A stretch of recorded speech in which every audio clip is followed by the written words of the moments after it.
All right, so today we're going to talk about communication, which is our fourth C of the 6 C's. You got to get through how to communicate. You're going to use this when you're talking to your schoolmates, or in the future, if you want to look at our auto shop as a work environment, you're going to be using this as talking to your employees or your fellow employees. So you might be working with quite a few people in a shop, or maybe you're working in an office somewhere, and you're going to have to learn how to communicate with people. The first thing you need to know is that communication is 7% words. What does that mean?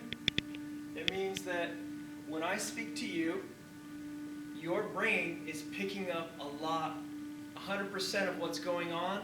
7% of that is the words I'm using, right? So I could be saying a bear in the forest and all kinds of trees and clouds and maybe some suckers and a salmon in a stream. And you're like, I don't know what you're saying, but it sounds like you're happy and I don't feel threatened, right? Mm-hmm. Or I could be like, lollipops! And you're like, I don't know what you're saying about lollipops, but you sound mad, right? So the word doesn't mean anything to the brain, does it? Because I said lollipops, that's not a threatening word at all. Or flowers, right?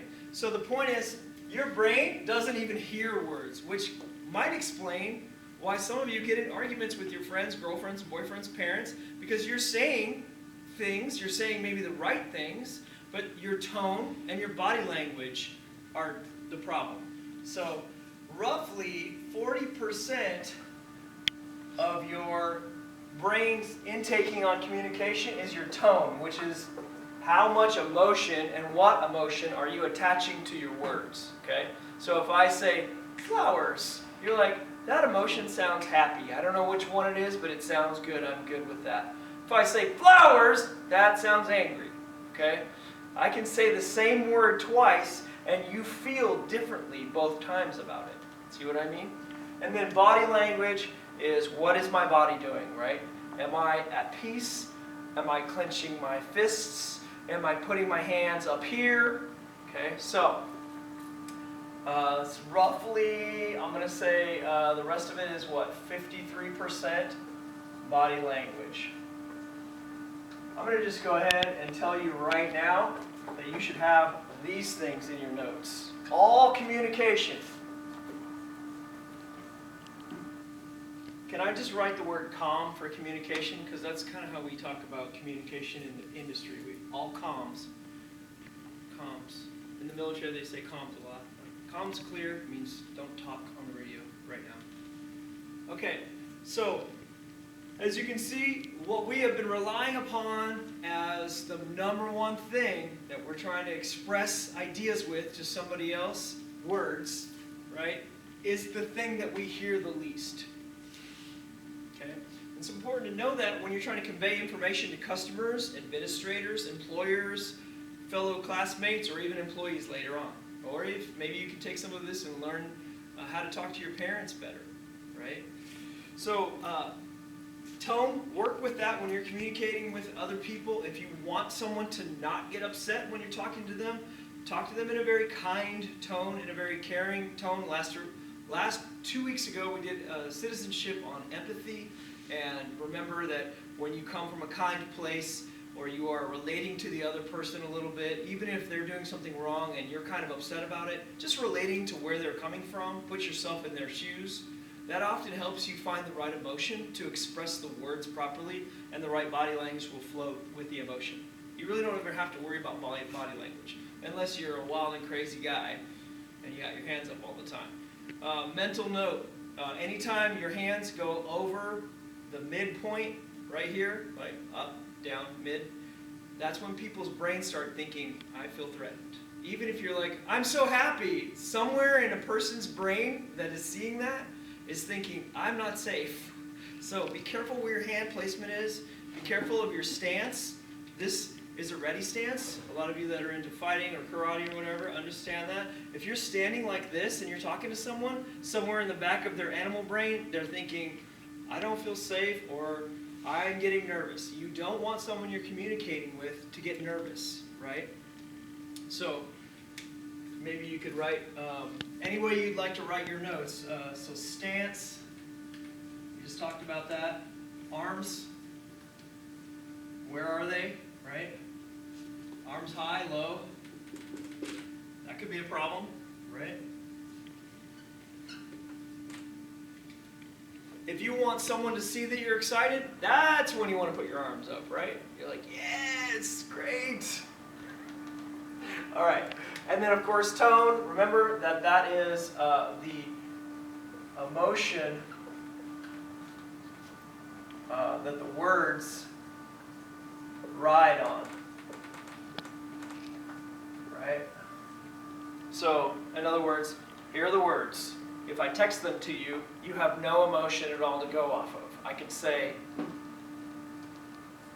I'm not sure about us, to my friend or my girlfriend, right, or whatever.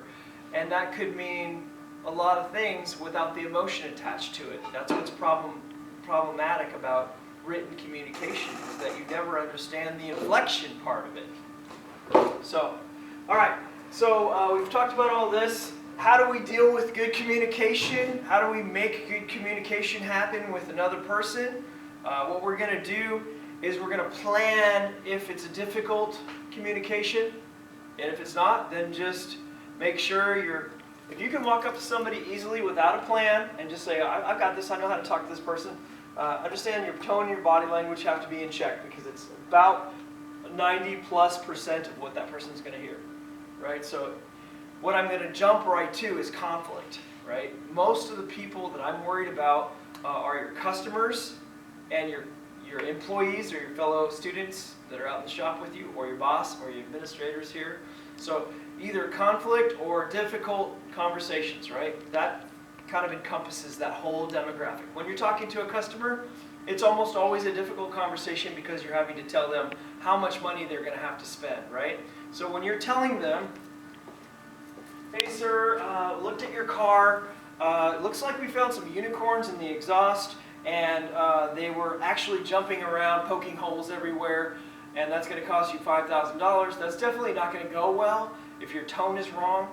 And in fact, you're probably going to end up having to use a lot more words, explain, be empathetic, help them understand. Who knew that automotive or any other workplace would be so confusing that you would have to have these emotions and think about what other people are feeling when you're talking about them. But do you want that money?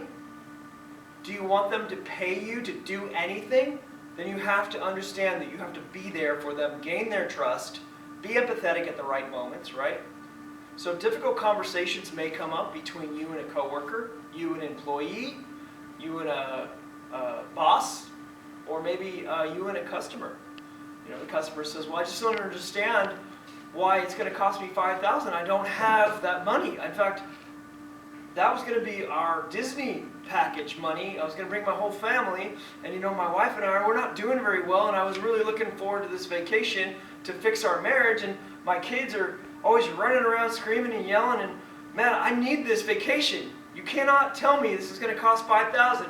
Is this person angry? Yes. Is this person upset? Are they threatened? Are they scared? Are they worried? Are they panicking? Is their anxiety level going up? You're not going to get money out of that customer if you're sitting there going, well, I mean, you got to do it or you can't have your car, right? I look and sound like somebody who just does not what? Care. Okay? Or try this. Watch these things and be careful with these. Understand the emotion that your words are riding on and say, you know what, sir? I completely understand this. That is a lot of money. Maybe what we could do is try to look at this more critically and figure out ways that we can try to save you a couple of bucks here and there and get this number down. We may not be able to do all of what's on this list, but I really want to take a critical look at this and try to help you. How do I sound now? Do I sound like I care? So think about that. Now, how do I plan out that kind of a communication? Real quick, okay? I'm going to go ahead and work over here. So we're going to step this into 4 logical sections. Number 1, this is you planning to talk to a customer. This is you planning to talk to Ron John, your partner over here, who is supposed to be putting the stickers in the windshields, right? of the cars when we do oil changes, and he keeps forgetting, and you're getting upset about it, but you have to approach him not upset, right? Anything like that. Customer talk, big bill, Ron John and his negligence, whatever. Number one, stay calm. If you're trying to do this and you're not calm, you're going to just start here, just be like, all right, I've got to figure out a way to be calm. If you're angry here, you're going to start off wrong.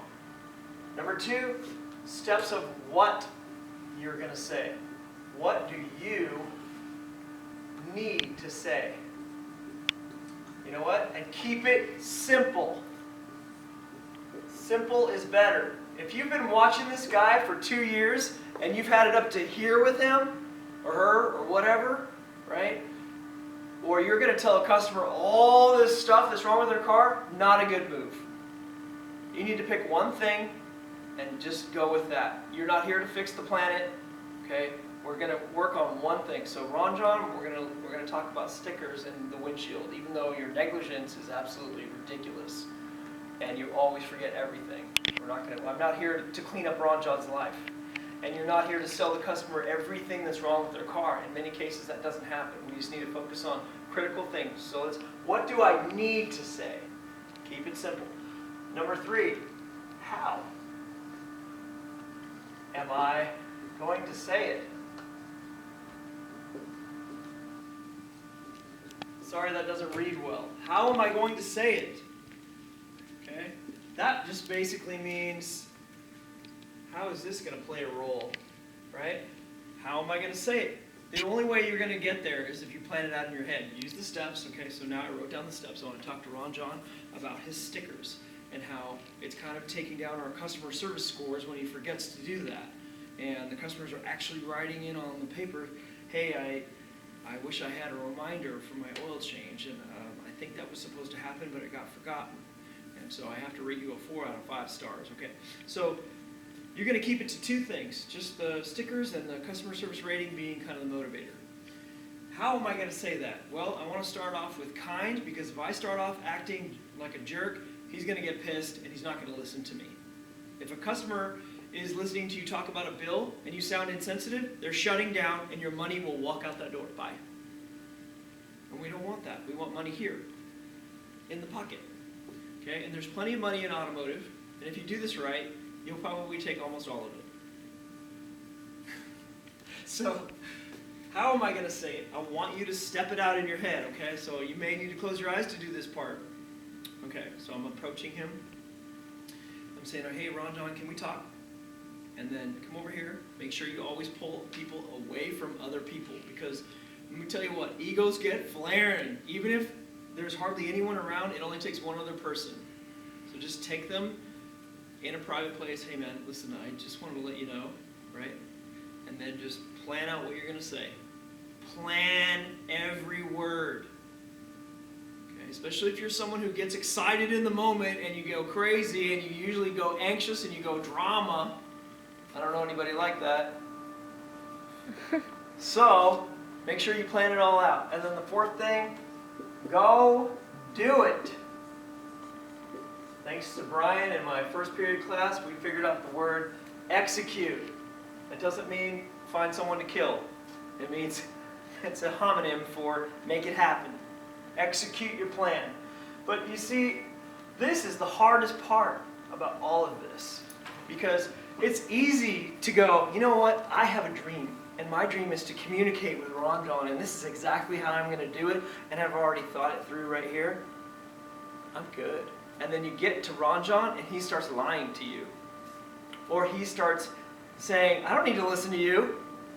Or any number of other possible ways this could go south. Right? So all of a sudden now, this becomes the most difficult thing, because you're in the middle trying to communicate whatever your message is, and you realize there's just no way I can make this happen. You need to know a couple of things. When to bail out, say, okay, no worries, because you want to avoid conflict. Or you need to know that if you're not going to bail out, you're going to stay in it, you are not allowed to elevate. Okay? You're not allowed to go up with your anxiety. How do you know when you're getting higher and higher in your elevation or your anxiety, right? Number one, heart rate. You feel it in your chest, right? Number two, you're gritting your teeth. You're clenching your fists. You're turning your body. Wherever your shoulders are pointing, just be aware of that, because that is like a tripod coming together, and that's where you want to focus your attention. So if you start turning towards the person, you just made an aggressive move, right? In many cases, when I talk to students that I know are at risk, I don't even point my body at them when I talk to them. I purposefully point over here because I don't want them to feel, as their past may have been a little difficult, that I'm being aggressive in any way. Okay? So understand that animals, they don't know how to talk, right? I just saw a video the other day about a lion and a grizzly bear in a fight. Those two don't know how to talk, but they communicate with their growls, their body hair, right? Their stance. You see the hair on the back of an animal go up, you're like, okay, that's not good. That's not good. That doesn't mean playtime. That means I'm going to die. All right, so execute. Be aware. It can go wrong way more ways than it can go right. And in many cases, you have to have a good person in front of you for it to go right. But I've found that people that are semi-good can be good way more often if you're empathetic and you come from a very respectful place, right? So example, you're sitting there talking to a customer and you act like you care. Yes, ma'am, I know.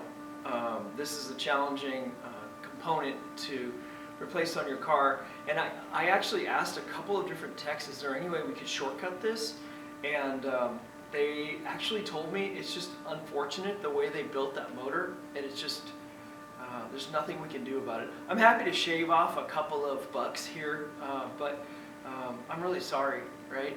So you're understanding where they're coming from. Again, 2 weeks ago, empathy, right? You're sitting there and you're like, listen, I wish I knew what to do. I'm doing everything I can, right? And you're even going above and beyond. So that brain over there is hearing above and beyond, respect, is trying, they're doing everything you can, we're just kind of stuck. That will lead them to understand that they can trust you. And if they've got the money, they're going to do it. Okay? All right, so if you have any questions about this assignment, I do want you to turn in notes, and if you don't mind, I'm going to go ahead and post the questions that go along with these notes, but if you don't mind, make sure you answer every question. Don't just write the questions and then leave a question mark with nothing. I'm getting some assignments like that. All right? And this will be your assignment for the week.